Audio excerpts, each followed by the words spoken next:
Good morning. Is 7:04 on this Wednesday, March 5th. It's time to head to Studio B for Coleman and Company. Well, hello, everybody, and welcome. Here we are on a Wednesday. Weather-wise, I wouldn't call it a wonderful Wednesday, but otherwise, we think it's going to be, and we welcome you to our program. And, of course, each Wednesday at this time, we talk about Cedar Stone Bank of Lebanon, Mount Juliet Donaldson, Simple Banking, Simply Better, and Bob McDonald is with us this morning. Bob is the President and Chief Executive Officer for Cedar Stone Bank, and we're gonna turn the phone on and go to Bob and say good morning. Good morning, Coleman. Good to hear your voice. Good to have you with us. Well, thank you. It's great to hear yours, and thank you for letting me dial in. And it's great being with you live and in person in Studio B last week, seeing Billy and MJ, and just got a busy day already this morning. So thank you for letting me dial in. Yeah, and we've had a little weather, some wind blowing last night. I think most of the any really bad results, I think, might be in Mississippi. I don't know of anything really bad around here. So we can be thankful that it is March, and I don't know if it actually came in like a lion, but it was more like a lion yesterday and last night, and probably going to get a little bit cooler as the day goes on, I understand. So that's what they say. I want to talk a little bit this morning for a few minutes about our Teacher of the Year program. Coleman, as you know, this is our 26th annual Teacher of the Year program that at Cedar Stone Bank and Wilson County Motors, our friends there, W.P. Bone, Mitchell, and Payne Bone, we've been partners on that from the very beginning. And our annual banquet is coming up next month. It's the first Friday in April. I can't recall if that's the 5th or 6th of April. But excitement is brewing. You know, our teachers were chosen back in the fall, and they were chosen by their peers at each schoolhouse in the county, public, private, city, and county. And we met with all of them in December and gave them tips from past Teachers of the Year about how to complete their packet.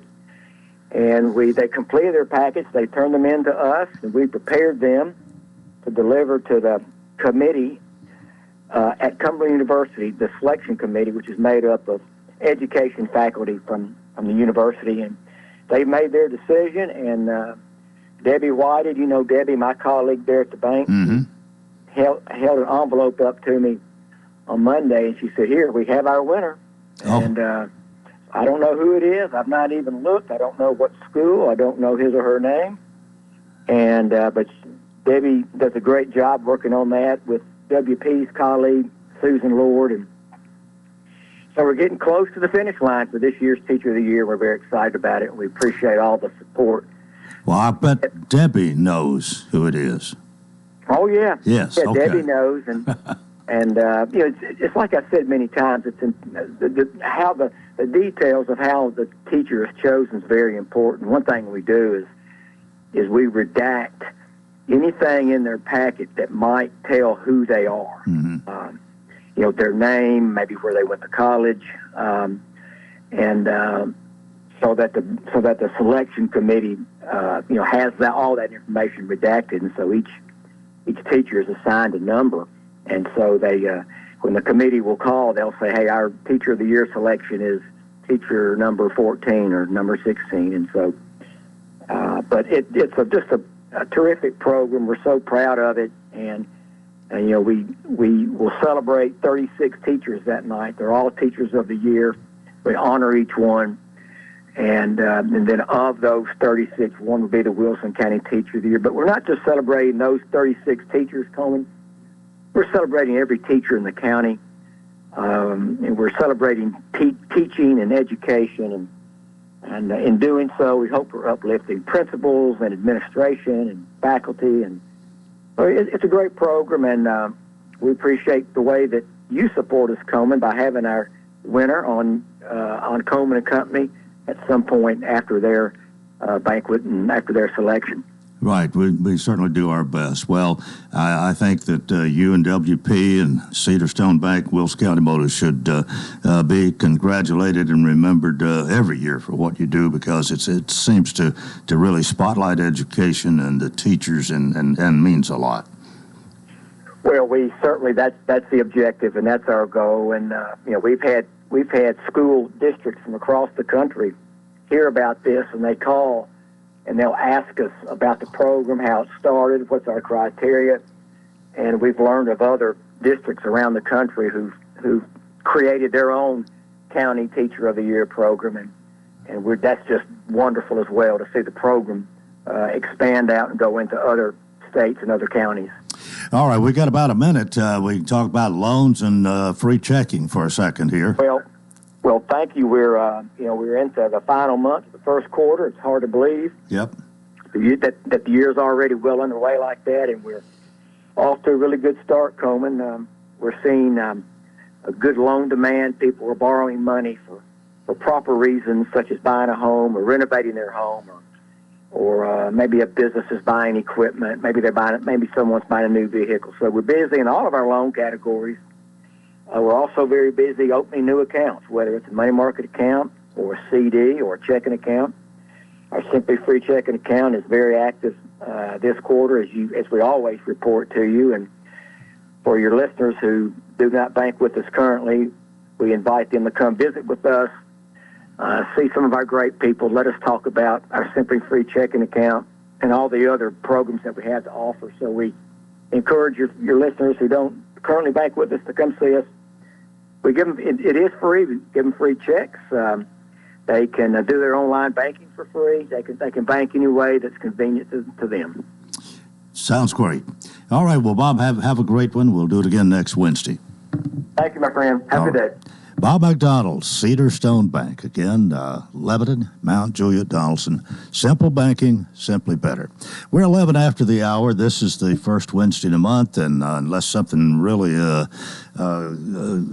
comes around to change us, this is the UT Extension Day. It's been that way for almost ever since we began the program 31 years ago. And it's my pleasure this morning to have two wonderful ladies from the UT Extension office. And first one I'm going to introduce is Morgan Beatty. Morgan, good morning. Good morning. She's not going to be Morgan Beatty forever. She's wearing a sparkler on the third finger left hand. Yeah. You got a date? November 8th. Oh, so you've got a long engagement here. Yeah. Okay. All right. 8 more months. You're going to be Morgan Beatty for most of the year here. Yeah. All right. And we have Grace Harville. Good morning, Coleman. And that is correct. Yes, that is right. Well, you've been here, I believe, since Morgan has. So I started about 2 years ago. Okay, well, I mean, you've been here on a Wednesday since. Oh, yes, Morgan yes, has, maybe yes. a time or two. Right. I don't know. Oh, by the way, let me tell you all this. Lucas came to the Senior Citizen Center yesterday and did a early year gardening information, pass that out, and told a joke or two and whatever. But prior to his speaking, he got there early, and I took him back to the pool room and challenged him to a game of pool. We only had time for one, and then it was 1 o'clock. It took us longer to play than it should have. And he went in, I don't want to play you. Y'all are... He actually beat me. Oh, no. We both had a shot at the 8 ball and missed, I think, and then he made it. But anyway, but he did come over and talk about that. And, of course, y'all are not into gardening like he is. I'm not sure anybody is. No, I think he is I think that is, no one could be more passionate about plants than him. So I asked him while we were playing, who's coming tomorrow, and he said, well, I think it's the 4-H ladies, but, of course, says if nobody shows up, MJ will call me. All right, what do y'all got for us today? Who wants to start? Well, I guess I can, because we're celebrating today because we went to our regional horse judging contest yesterday, and we won first place in every age division. Well, So Yes. that's something. I can't take full credit for it because I've got some great volunteers helping coach all that. Brittany Barnett really takes the lead and helps coach horse judging. But yeah, we had a great day yesterday. And what so were you judging? horses. Horse- So they okay, horse had judging. horse judging. So they had eight or nine classes. I think they had 9 classes of horses. So some of them, are conformation where the horse is standing there and they're judging like the body and shape of the horse, and they place it best to last. And then some of them are performance classes where the horses are moving and they're judging them based on, the rider and how like the rider and the horse move together. So there's like 9 classes. And then the senior high kids had to give reasons. So then they have to go back. The junior and junior high kids don't have to do that, but the senior high kids then have to go back and give sets of reasons and explain to a judge why they placed them the way they did. So, Well, now you're their coaches, you're their sort of their supervisor, advisor, that sort of thing. Yeah. So you Yes. have to know some about this yourself, right? yes, and that's why I rely heavily on my volunteer Brittany to help, because I'm not great at, I did horse judging as a kid, but it hasn't translated super well to me teaching it later in about you, life. Grace? But Well, I'm in the process of coaching meats judging, livestock judging, FCS skillathon, and wildlife judging. So I'm pretty busy in the spring. But you're not doing the horse. No, sir. Oh, no, I'm yeah, not. we split up all of our judging teams. So she has half of them, I have half of them. I did poultry judging last fall, and we went to nationals. So this is a good year for judging teams. All right. So. Well, that's a good place for us to pause because it's time for us to take a break. This is Coleman and Company, FM 98.9. And let's see what's happening on the roadways. We want to thank our friends at Bates Ford. Bates Ford, they've got the Works Vehicle Checkup. They'll make sure your vehicle is ready for any road. It's $59.95 up to 5 quarts of oil. Tax and disposal, $17.80 Franklin Road. Now at traffic, here's Chuck. Good morning. They moved this right to the side out here in Hermitage on 40 westbound. It's going to be near Stewart's Ferry Pike, where it's building pretty good out here now, coming in from Wilson County here on I-40 again westbound. All the damaged vehicles over to the side near Stewart's Ferry Pike. It's loading up again with more volume. 24 westbound up through Antioch, coming in from Murfreesboro, Rutherford County. We've already had a couple of wrecks out there. Hey, Prince's Hot Chicken has live entertainment starting tonight at 6 until 9. Check out the menu at princeshotchicken.com. I'm Commander Chuck with your on-time traffic.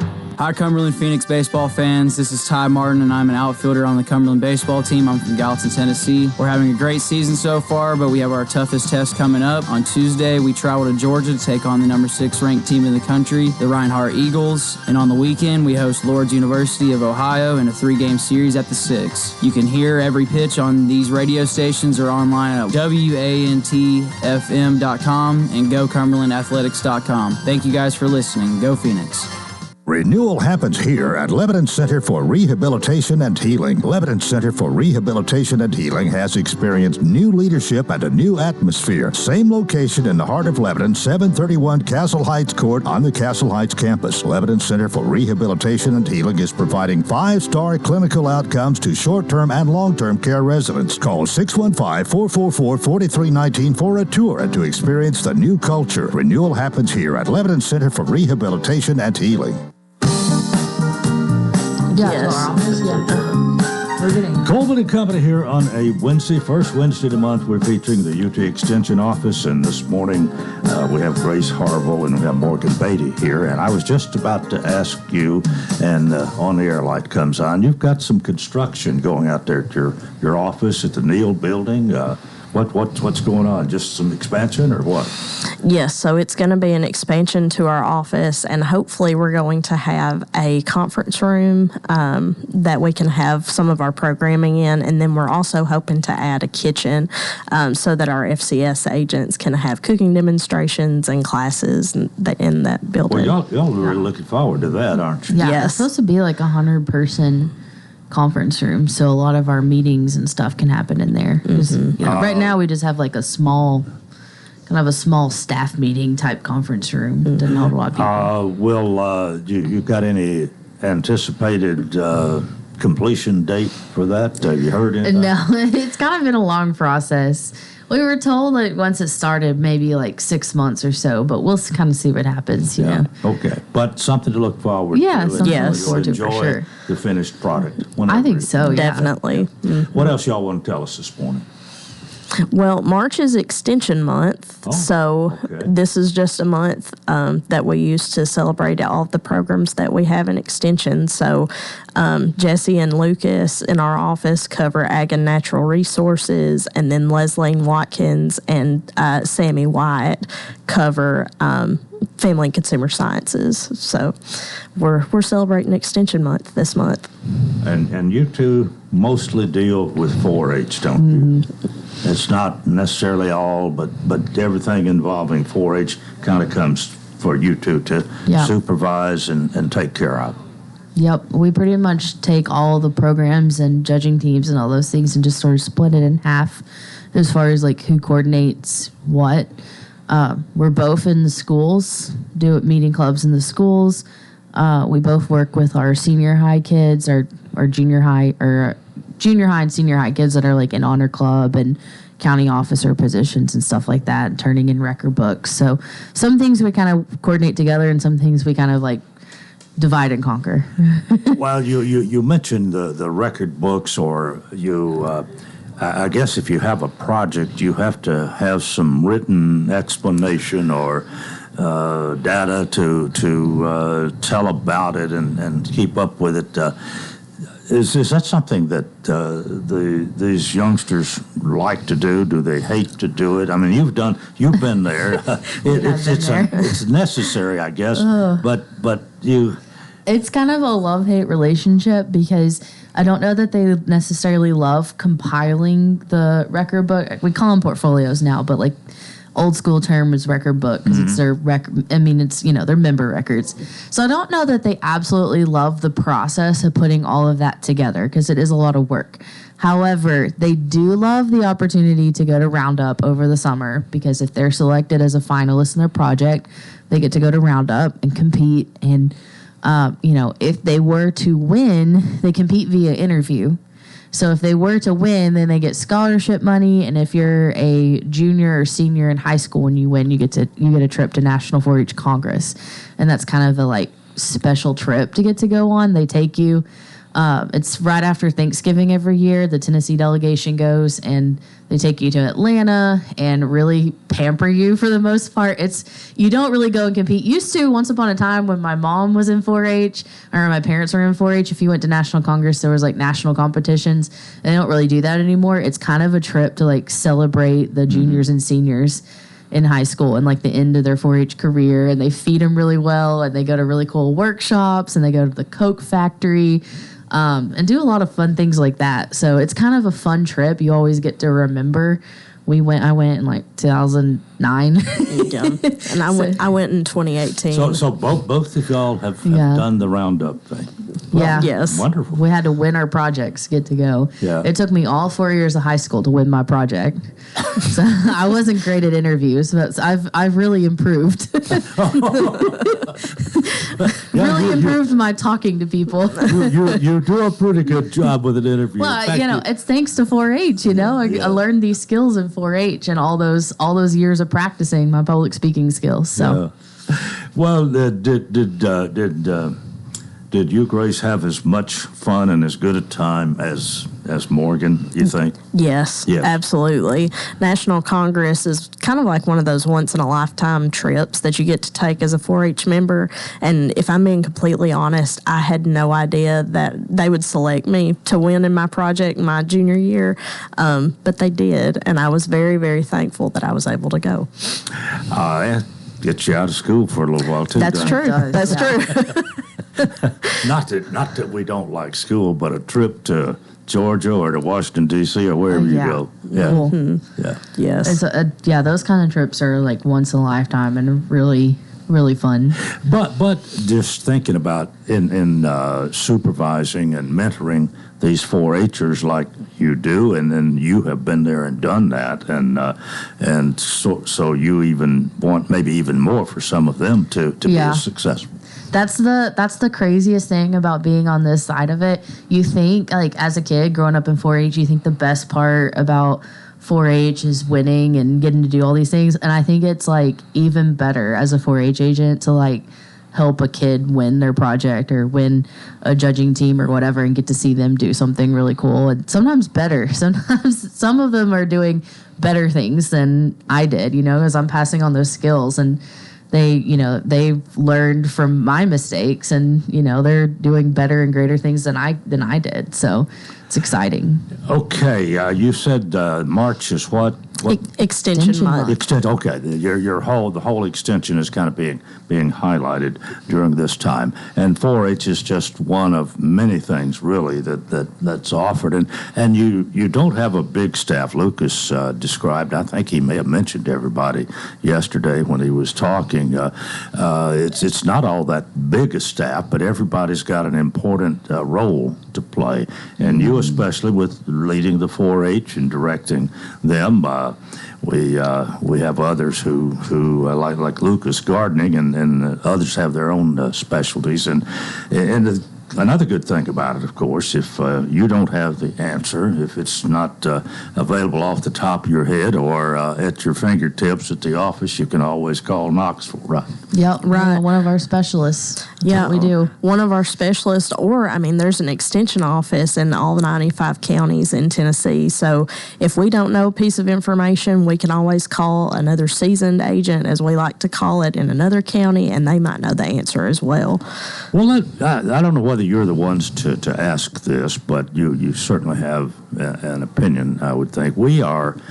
Seems to have become more of an urban area. I mean, we still have a lot of rural area in Wilson County, but from the west, it's been more urban, and that's been the trend for 15, 20 years.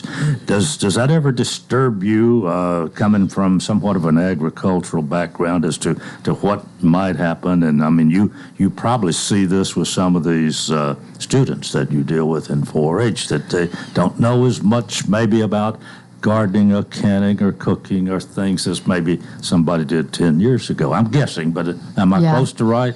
Yeah, I think so. And it, like you said, it really depends on the side of the county and the part of the county you're in. Because, we go to Watertown and meet clubs in Watertown and Southside and Gladeville and Tuckers and some of those communities. And, it's a little bit different. A lot of them live on a farm or have some knowledge of farming and agriculture. And then, we also meet clubs in Mount Juliet, and some of the schools in Mount Juliet, and some of them are just, they don't know as much about agriculture as some of these other kids in the more rural areas. So we see it a little bit. And you would expect that, I think. I think so. But I'm kind of talking about trends here. Yeah. And especially to the west of the county, that trend is very shows up very well, right? Yeah, it does a little bit. Yeah. Can you add to that? Yes. To kind of go along with what we cover in 4-H, I mean, we have our agriculture-related projects. We have family and consumer sciences, but then we've also started to see a really big trend in our STEM projects and relating more to technology and different things like that. So as far as it goes with covering the needs of the youth in the county, we can still have those agriculture programs for those that are in the more rural parts of the county. And if we have 4-H youth that are interested in doing those things on the more urban side of the county, we have those the availability to give those STEM programs and other things like that. And you like to do something that you feel somewhat comfortable doing. And if you know more about some of those than you would growing crops or cooking or whatever, you kind of lean towards that, I suppose. But if you don't have something that you're really interested in, you're probably not going to be a 4-H'er, and you want all the 4-H members you can get. Oh, yes, within reason, yeah. Right. Yeah. Yeah, we have, like for our in-school clubs, we mainly just do our contests, and those really seem to bring out the interest of all of our 4-H members that we meet in the schools. Specifically with our demonstration contests, the youth get to choose what they want to do their demonstration on, and that could be any of our project areas. We have about 20-ish of them. And so that could be anything from agriculture to STEM, like I was talking about, or cooking. So anything like that, it just helps to get those the youth that we meet, their interest. Well, I think 4-H is certainly alive and well, and it's varied. So there's something for everybody, just about. And glad to have y'all with us today to talk about this. And we got about 30 seconds. Anything we've left out? Anything you want to say before you go? I'll say this: camp. We're starting camp signups this month. We go to 4-H camp June 2nd through 6th. So the first week of June, and then we have a day camp June 9th, 10th, and 11th. So we've started signups for camp this month. And we're going to start putting up the signs, and we've started handing out the flyers, and we want to I think we can take 87 for sure kids, which makes about 100 people with all of our volunteers and stuff. So that's what we want to take to camp this summer. So if you're interested in 4-H camp and you're in 4th, 5th, or 6th grade, or 7th and 8th grade, there's a junior high camp the week before junior camp. Definitely contact us, get with us at the Extension office, and we'll sign you up. All right. Well, thank you for being with us this morning. We always enjoy you being with us, and we have had Morgan Beatty, Grace Harville this morning from the UT Extension office, and thank you much. We'll see you all next time, whenever that is. And that is part one of Coleman and Company. Keep it here for more FM 98.9. Let's see what's happening on the roadways, and it's all brought to you by Absolute Kubota. Write it off the lot, write it off your taxes. Visit Absolute Kubota. Take advantage of the Section 179 tax deduction when you buy new Kubota construction equipment, tractors, RTVs, hay tools, or turf products. Absolute Kubota, 1506 West Main. Now at traffic, here's Chuck. Good morning, Tita. I was helping with this wreck, Ellington Parkway southbound at Trinity Lane. It clogged it up pretty good up through there, and it's already heavy enough trying to get down from the top there on Ellington Parkway down towards the bottom there at Trinity Lane. Still some rain showers moving through certain parts of Middle Tennessee this morning. It's heavy coming in from Dixon County into Kingston Springs there on 40 going eastbound. Princess Hot Chicken has live entertainment tonight from 6 to 9. Check it out online at princesshotchicken.com.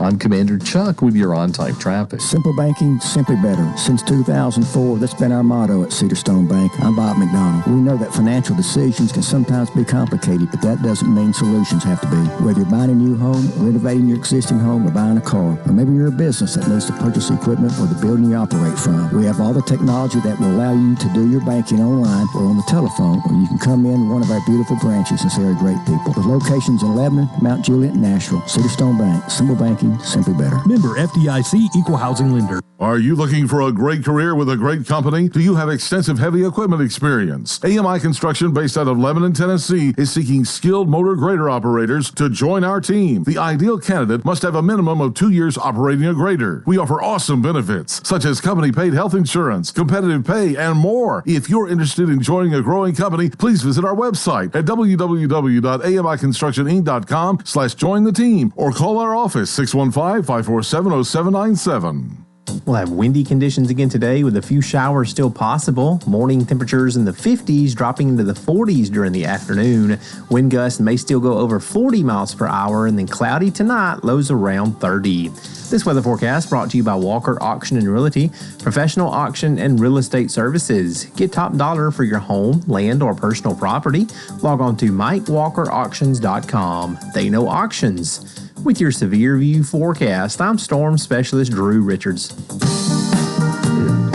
We welcome you to part two of Coleman and Company. It's a Wednesday, first Wednesday in the month, and Lebanon Mayor Rick Bell is with us, and we've got now at 8 o'clock to find out what's on his mind. Good morning. Good morning, Coleman. By the way, did you notice that Auburn got beat in basketball last night? I saw that. Kind of surprised me. I saw that, yeah. Well, I was disappointed in my Commodores. They had done so well for about 3 games, and they They should have beat Arkansas, in my opinion, but I think they had a letdown last night. They were leading till about 2 minutes in the first half. I was actually watching the score on my cell phone and watching the president on TV and keeping up a little bit with both. But once they got behind with about 2 minutes in the first half, I don't think they even came close after that. Got beat by 13 points in Memorial Gym against Arkansas. Well, Vanderbilt, I think, is going to make the tournament, so I feel like they're in good shape for that. I do, too. I will tell you a funny story about Auburn. So yesterday morning, I went to the Nashville Area Chamber of Commerce. They had their annual breakfast where the governor speaks. And so afterwards, all the mayors who were there went and shook hands with the governor. And, it wasn't a long conversation or anything like that. It was just shaking hands, meet and greet. And one of the things that he mentioned was that how good his Auburn basketball team is. He went to Auburn. And Governor Lee. Yeah. And so I wish they had been this morning. I would have talked to him about maybe they're not as good as he thinks they are. But well, they do have a good coach. I mean, he's Bruce Pearl, like him or not. You got to give him credit as a motivator. I mean, he can get the most out of his players. I like him. Obviously, he was our coach, and I did tell the governor yesterday, don't worry, when Coach Barnes retires, we're going to hire him back.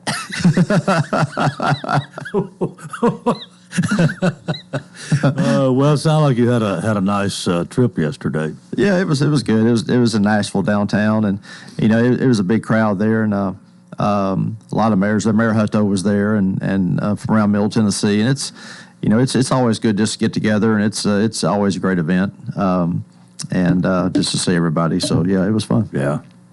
What else is going on? You had a council meeting, city council meeting. We did. We had a city council meeting last night. One of the things I did was I congratulated Phil Moorhead. You say he's going to be on here tomorrow, counselor for Ward 6.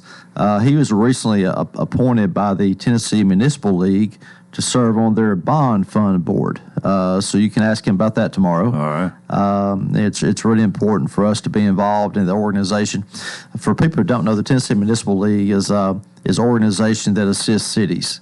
And they had their annual legislative conference this past week, this past Monday and Tuesday.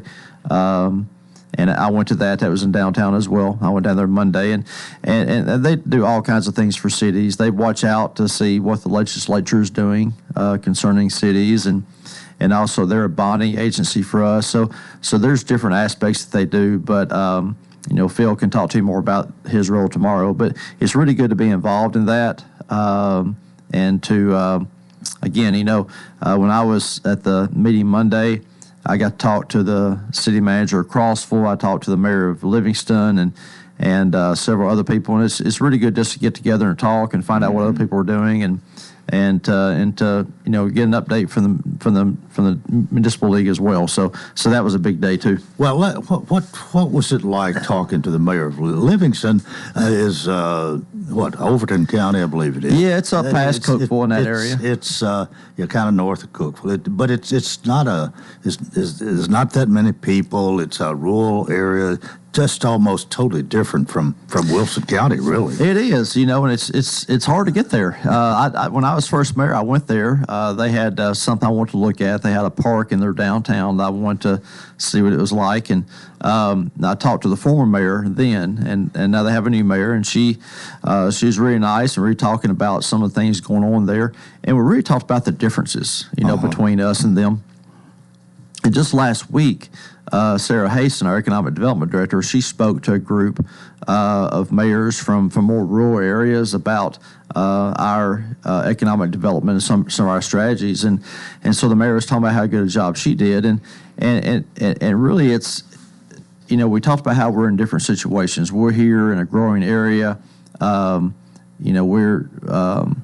along the interstate. They're kind of off the interstate. And so, we have some advantages. We have some opportunities they don't. We have some things we have to deal with that they don't. But I'll tell you, Coleman, it's my State of the City address was last week, and And one of the things I talked about was, there are some cities that don't have anything going on. And I'd rather be in our situation because, yes, we have challenges. There's no doubt. We have to make tough decisions, and there are a lot of things that we deal with. But along with that, we have opportunities. And there's a lot of cities out there that would love to have those opportunities, and they don't. And I'm not saying Livingston is one of those, but there are smaller rural cities in Tennessee that just don't have the opportunities that we do. And again, I know we have challenges, and we work on them every day. But that comes with with the ability to do some things, and I'm glad we are where we are. Well, we have really overall we have pretty good income here, and we definitely have been able to put some money back, even more than ever. I think, for a rainy day fund reserve, however you want to say that, and maybe have 2 or 3 accounts. I don't know, but it has just got to be a lot more difficult for a rural area like that, where you don't have as many people, you don't have the sales tax dollars coming in. Yeah, the sales tax revenue. We talked about. I told her the day I went up there, there's a really good restaurant downtown, and she laughed and said, "Yeah, that's our only restaurant." But it was really good. But she was like, she said, "No, they have more than that." But it has to be a struggle, with sales tax revenue and because cities always have to provide services. And you need revenue to make that happen. And this past December, we get our sales tax numbers 2 months behind, and so our numbers for December that we just got in, we broke a record. We're over $2.5 million in sales tax revenue that month. So people are shopping. People are shopping local, and I appreciate that. But there are cities out there that that they have to provide services, and they don't have that type of revenue to do it with, and it has to be a struggle. Well, and Watertown is obviously the smallest, and they have their challenges, but even Watertown is growing, and it is and is picking up. But I think some of these places to the east and north here, like we're talking about, that are less populated, they're not growing. They not much anyway. Yeah, and some closer to us, they come here and shop. Yeah, that's one of the reasons our revenues are so good right now. But you're right, and as I said at the State of the City, a city is like a business, and I've heard this all my life, and when I grew up in the business world, is that when a business is not growing, it's falling behind. And the key is to grow the right way and make sure you make the right decisions, because you can't fall behind. And a city's the same way. And there are cities out there that are falling behind. That's one of the things, the governor talked about yesterday in his speech. There are rural cities out there, rural counties that, we see all this growth here, but it's not happening there. And they're struggling. They really are. Well, I guess we kind of got off subject a little bit, but it's good to talk about that, and really good to compare in a way and be thankful for what we have. Absolutely. As I said, we have challenges, there's no doubt, but we're in a good position. All right, where you want to go from here? What? So we did have a council meeting last night, and there were some important items on the agenda that I think people will want to hear about. One is this is important for our local football league, the Lebanon Youth Football and Cheer. They're doing a flag football league this year, and so last night the city council approved to have a contract for them so they can use Hobbs Field for their flag. They've used it to practice. They've used it for their tackle league last year, and this flag league is going to last about 6 weeks, I think. And so we were happy to be able to do that for them. And I feel like that the football league has found a temporary home over at Hobbs Field until we can find them some other places. But it's been really good for them over there. And so we were able to do that last night. The big things last night was Councilor Burdine. She sponsored a couple items that last night were on first reading. And one of those is about vape shops. vape shops are something that we've seen spring up around town. You see them everywhere now, really. And so we wanted to figure out a way to limit those. And she had brought to us an ordinance that Goodlettsville had passed. And as we did some studying, what Goodlettsville did, we're not sure that would hold up in court. So we modified it. And really the simple version of this is that we're rezoning vape shops to heavy industrial zoning. They also have to be certain distances from schools and churches. And so it's similar to what we did with car washes. We're putting them in a zone where simply, Coleman, they don't want to be. And so we're really hoping that will back off on vape. The vape shops, we can talk a lot about it. We can talk a lot about, different issues. But I know a lot of young people do it. It's not good for your health. And, and they're springing up a lot of places. And so we just wanted to limit their ability to spread even further. And Camille, she sponsored that. They are legal. Yes. And that's one of the things that, that was, that's one of the reasons we modify it was, as a city, we can't just tell stores they can't be here. Yeah. We have to provide a place for them to be here. Now, liquor stores were limited at the last meeting. Liquor stores are different because they're state regulated. That's a different category. But for stores, we can't say no more vape shops. We can't say no more Dollar Generals. Yeah. We have to provide stores a place to go. And vape shops, their zoning, once that passes second reading, their zoning will be heavy industrial. We're having a special call meeting last night to go ahead and get that second reading done so we can get this thing passed. Okay, with that, we'll take a break and remind you my guest is Lebanon Mayor Rick Bell, and more coming up here on Coleman and Company, FM 98.9.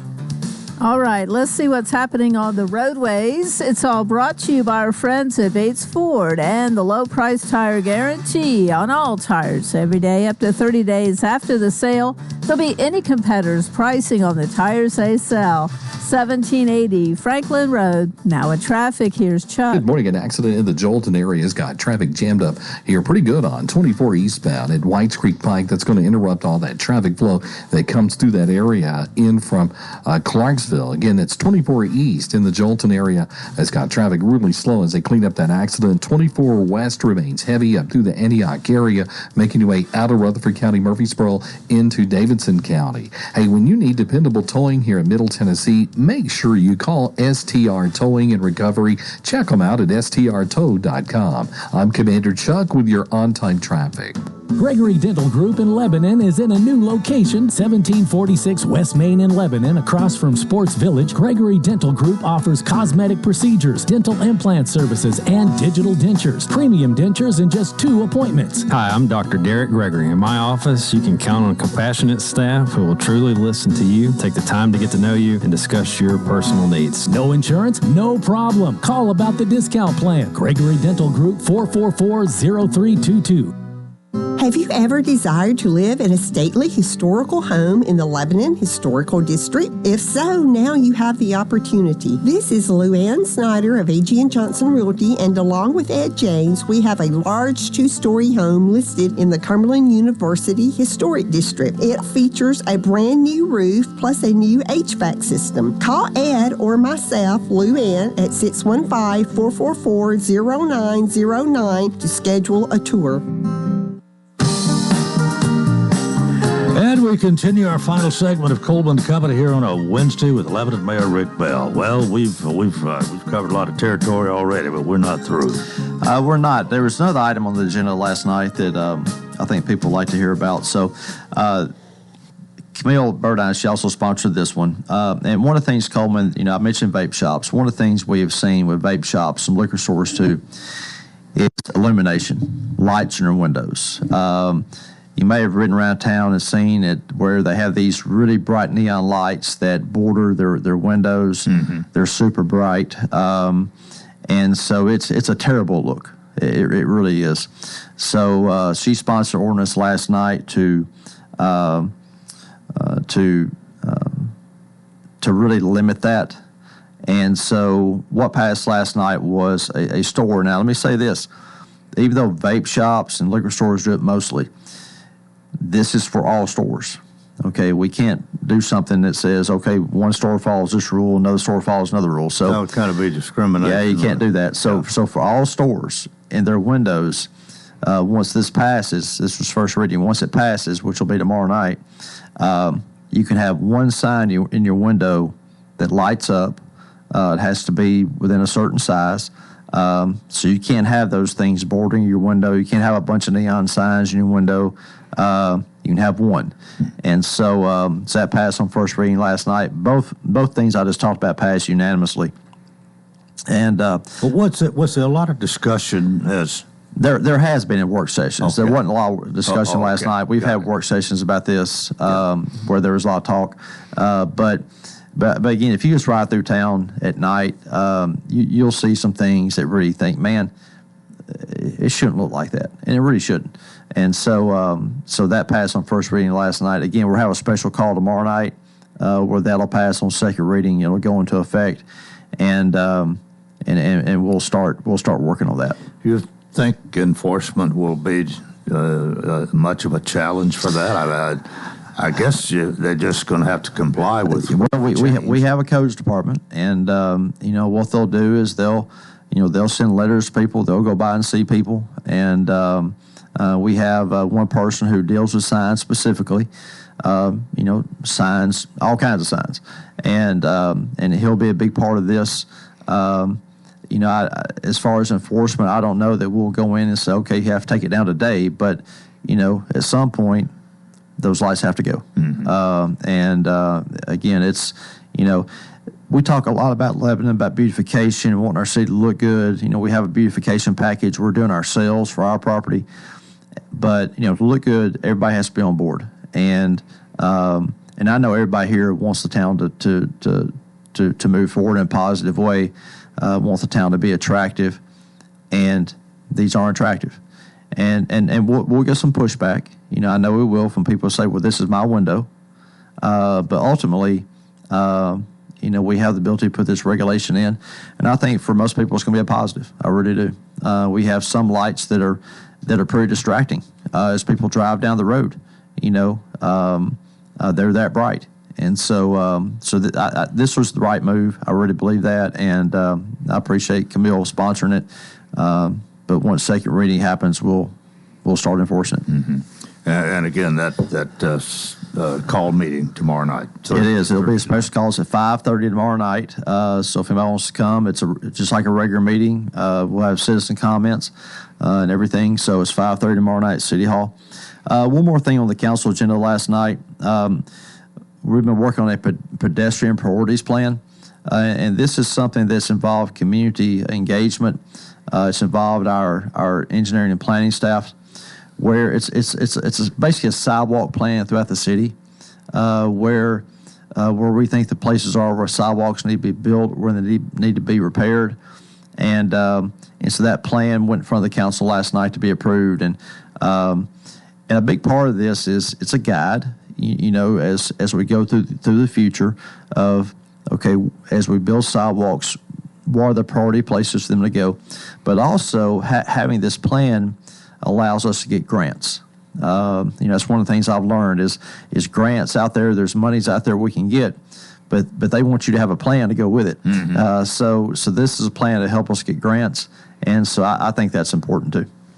Well, I guess it's the state that's doing the sidewalks out north. They are. That's a TDOT project, and I'll be glad. I appreciate what's being done, but those orange barrels, so many of them, they distract me from freeing the cars, and I don't want to pull out of Eastland and have a wreck. I'm very especially careful. Well, I understand. I know. But we know that this is only a temporary. It'll be done. You may remember, Coleman, when I first became mayor, TDOT was building sidewalks out in front of Kroger. West Main, yes, and that took a while. I hope this one don't take as long. But it is temporary. Construction is a mess. It always is. But once it's finished, it's going to be nice. Right. It'll be nice. It's one thing I did talk about at the council meeting last night, I want to mention to the audience is that I received a letter yesterday, and you can imagine a lot of times people reach out to us, they won't talk about something we're not doing, but this letter was a very, very good letter about the Lebanon Fire Department. A gentleman wrote this letter and said his wife had shoulder replacement surgery, and so she's in a sling, and there at home she had fallen, and she couldn't get up, she couldn't get herself up, and he couldn't get her up. He said they worked about 30 minutes to get her out of the floor, and so finally he called for assistance, and he said the fire department got there very quickly, and two of our firefighters, they came in the house, they took care of her, they got her up, which, for two firefighters wasn't difficult. But he said that the great part was how they took care of her. She wasn't hurt, but they really talked to her, made her feel good. I'm sure she was embarrassed. They made her. They made sure it was okay.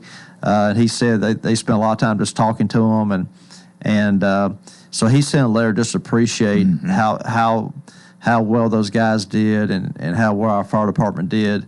It wasn't a serious situation, but it was to them, and how our guys took it serious too. And so I really appreciate that letter.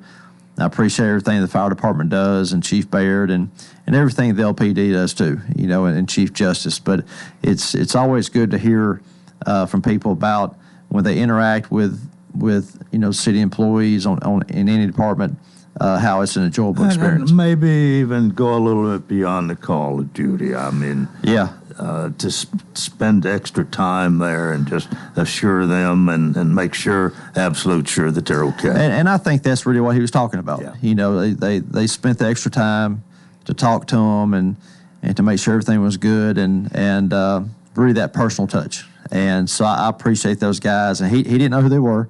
And Chief Baird, he's on the search to find out who went. But it was really nice to get that letter. And we have 630 employees. I appreciate all of them. Well, appreciate you sharing that with us this morning. Yeah. And, Coleman, this is the first time I've been out here since Mayor Fox passed away. Yeah. And I was able to go to his service. And it was a great service. A lot of people were there. But, I just want to say publicly that, Mayor Fox was mayor for 15 years.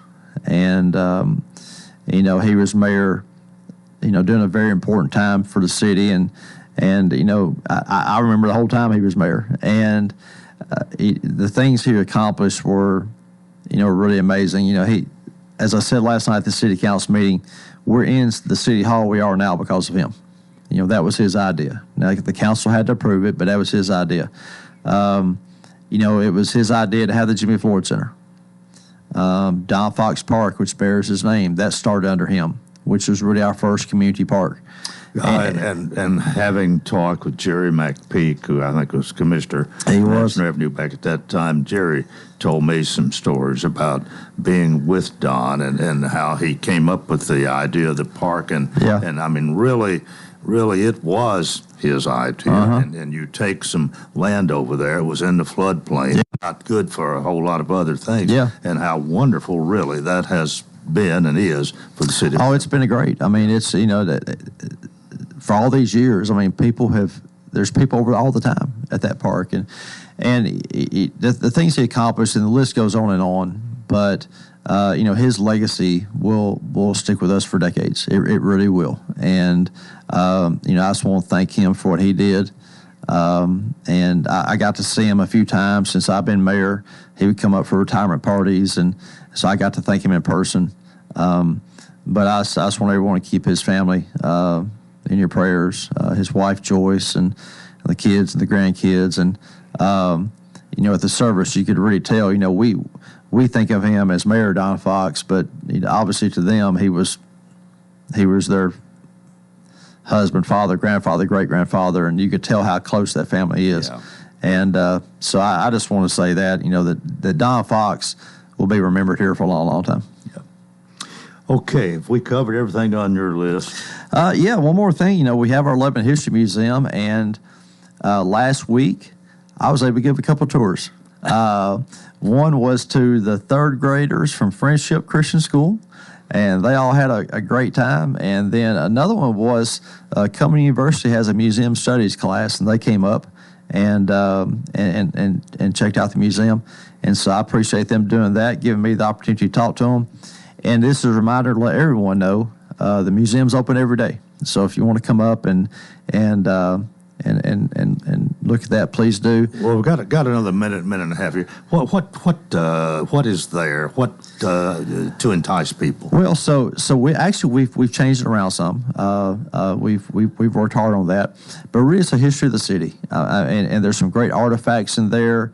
And it's not just the things that you might think, like Coleman University or Castle Heights Military Academy.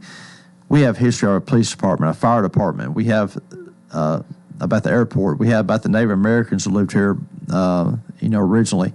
We have about the founding of the city, Sam Houston. So it's a variety of things. We talk about the maneuvers. We talk about industry that used to be here, that back in the 20th century. And so, if you're not from here, I think you'll learn a lot about who we have been.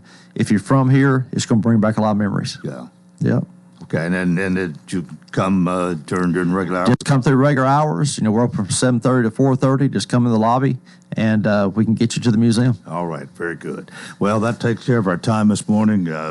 Rick, thank you so much, Mayor Rick Bell. We appreciate it. We'll see you in 2 weeks. Thank you, Coleman.